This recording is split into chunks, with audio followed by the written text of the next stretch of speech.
ba daw isa? Again?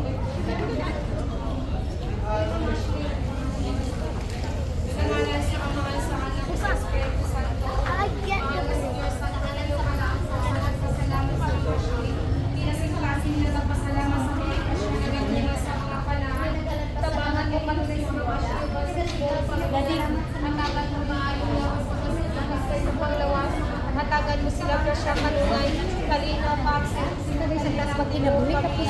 di mo silang panangin.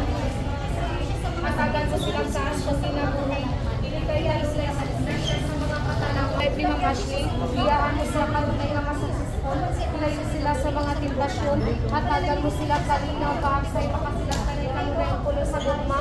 O kabangan mo kanunay sa mga Ashley.